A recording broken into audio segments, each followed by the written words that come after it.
మీలో ఎవ్వరైనా తాగుబోతులు కాదా?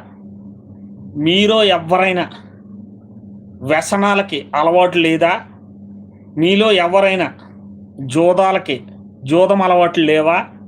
మీలో ఎవరైనా అక్రమ సంబంధాలు లేవా? మీరు తాగుబోతులు కాదా? మీరు తిరుగుతులు కాదా? మీరు అడ్డమైన ఈ సమాజంలో ఉన్న అడ్డమైన పనులు ఏవి చెయ్యట్లేదా? మీరు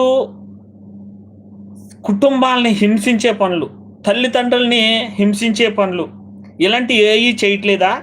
అయితే మీ భార్యలు నిజంగా మంచోళ్ళు కాదు. మీ భార్యలు మీకు సరిపడిన భార్యలు కానే కాదు.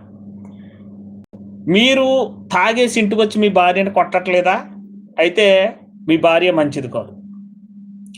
మీరు భార్య ఉండగా వేరే వాళ్ళతో అక్రమ సంబంధం పెట్టుకోలేదా? అయితే మీ భార్య మంచిది కాదు. మీరు చెయ్యవలసిన అడ్డమైన పనులు, చెత్త పనులు, దుర్మార్గ పనులు అన్నీ చేస్తేనే, అలాంటప్పుడు మీ భార్య మీతో కాపురం చేస్తేనే మీ భార్య మంచిది.